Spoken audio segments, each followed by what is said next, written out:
I have a dream. The March on Washington, August 28th of 1963. I am happy to join you today in what will go down in history as the greatest demonstration for freedom in the history of our nation. 5 score years ago, our great American, in which symbolic shadow we stand today, signed the Emancipation Proclamation. This momentous decree came as a great beacon light of hope to millions of Negro slaves who have been seared in the flames of withering injustice. It came as joyous daybreak to the end of their long night of their captivity. But 100 years later, the Negro is still not free. 100 years later, the life of the Negro is still sadly crippled by the manacles of segregation and the chains of discrimination.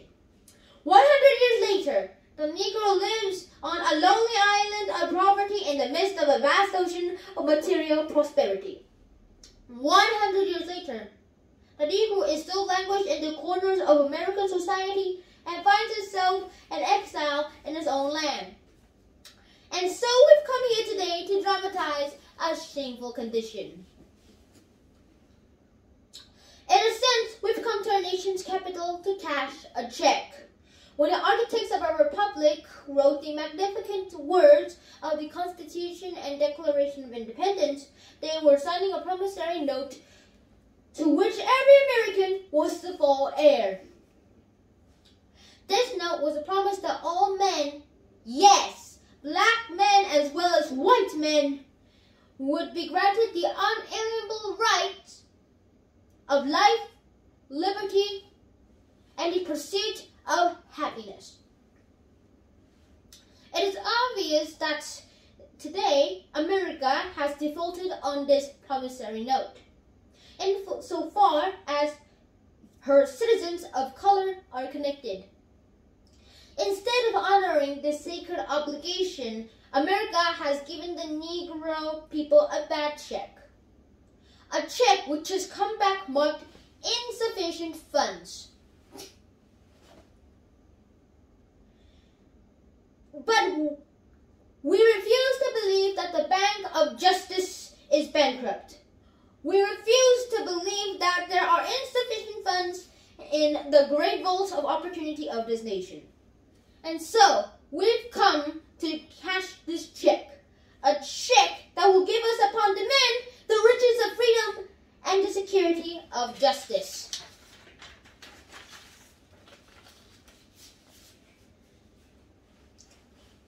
We have also come to this hallowed spot to remind America of the fierce urgency of now.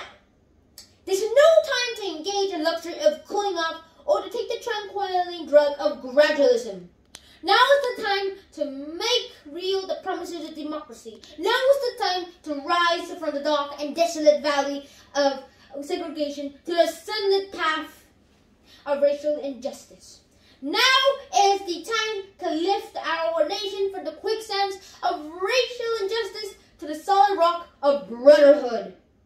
Now is the time to make justice a reality for all of God's children. It would be fatal for the nation to overlook the urgency of the moment. This sweltering summer of Negroes' legitimate discontent will not pass until there is an invocating autumn of freedom and equality. 1963 is not an end, but a beginning. And those who hoped that the Negro needed to blow off steam and will now be content will have a rude awakening if the nation returns to business as usual. And there will be neither rest nor tranquility in America until the Negro is granted his citizenship rights. The whirlwinds of revolt will continue to shake the foundations of our nation until the bright day of justice emerges. But there is something that I must say to my people who stand on the one threshold which leads into the palace of justice. In the process of gaining our rightful place, we must not be guilty of wrongful deeds. Let us not seek to satisfy our thirst for freedom by drinking from the cup of bitterness and hatred. We must forever conduct our struggle on the higher plane of dignity and discipline. We must not allow our creative protest to degenerate into physical violence. Again and again, we must rise to the majestic heights of the meeting physical force with soul force. The marvelous new militancy which has engulfed the Negro community must not lead us to distrust of all white people. For many of our white brothers, as evidenced by their presence here today, have come to realize that their destiny is tied with our destiny. And they have come to realize that their freedom is inextricably bound with our freedom. We cannot walk alone. As we walk, we must make the pledge that we shall always march ahead. We cannot turn back. There are those who are asking the devotees of civil rights, when will you be satisfied? We can never be satisfied as long as the Negro is the victim of unspeakable horrors of police brutality. We can never be satisfied as long as our bodies, heavy with the fatigue of travel, cannot gain lodging in the motels of the highways and the hotels of the cities. We cannot be satisfied as long as the Negro's basic morality is from a small ghetto to a larger one. We can never be satisfied as long as our children are stripped of their selfhood and robbed of their dignities by signs saying "for whites only." We cannot be satisfied as long as a Negro in Mississippi cannot vote and a Negro in New York believes he has nothing for which to vote. No. We are not satisfied, and we will not be satisfied until justice rolls down like waters and righteousness like a mighty stream. I am not mindful that some of you have come from here out of great trials and tribulations. Some of you have come fresh from narrow jail cells. And some of you have come from areas where your quest for freedom left you battered by the storms of persecution and staggered by the winds of police brutality. You have been the veterans of created suffering. Continue to work with the faith that unearned suffering is redemptive. Go back to Mississippi. Go back to Alabama. Go back to South Carolina. Go back to Georgia. Go back to Louisiana. Go back to the slums and ghettos of our northern cities, knowing that somehow this situation can and will be changed. Let us not wallow in the valley of despair, I say to you today, my friends. And so, even though we face the difficulties of today and tomorrow, I still have a dream. It is a dream deeply rooted in the American dream. I have a dream that one day this nation will rise up and live out the true meaning of its creed. We hold these truths to be self-evident, that all men are created equal. I have a dream that one day, at the red hills of Georgia, the sons of former slaves and sons of former slave owners will be able to sit down together at the table of brotherhood. I have a dream that one day, even the state of Mississippi, a state sweltering with the heat of injustice, sweltering with the heat of oppression, will be transformed into an oasis of freedom and justice. I have a dream that my 4 little children will one day live in a nation where they will not be judged by the color of their skin, but by the content of their character. I have a dream today.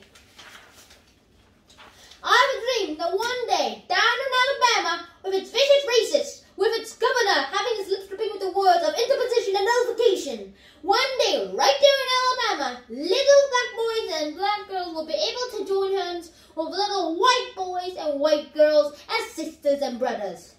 I have a dream today.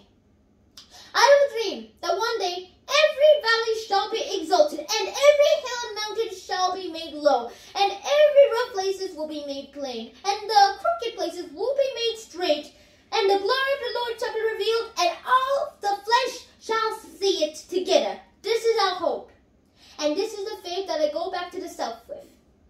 With this faith, we will be able to hew out of the mountain of despair a stone of hope. With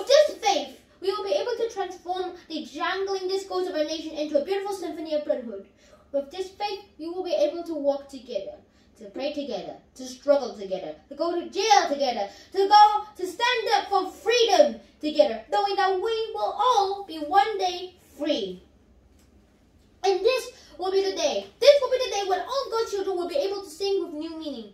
My country, this of thee, sweet land of liberty, of thee I sing. Land where my fathers died, land of pilgrims' pride. From every mountainside, let freedom ring.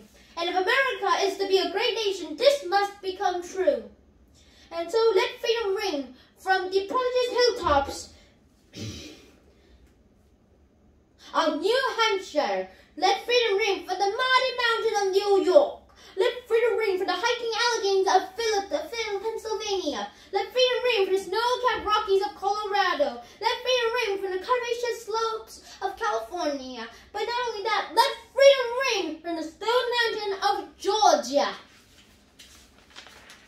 Let freedom ring from Lookout Mountain of Tennessee. Let freedom ring from every hill and molehill of Mississippi. From every mountainside, let freedom ring. And when this happens, and when we all allow freedom ring, when we let it ring from every village and every hamlet, from every state and every city, we will be able to speed up that day when all of God's children, black men and white men, Jews and Gentiles, Protestants and Catholics, will be able to join hands and sing in the words of the old Negro spiritual. Free at last, thank God Almighty, we are free at last.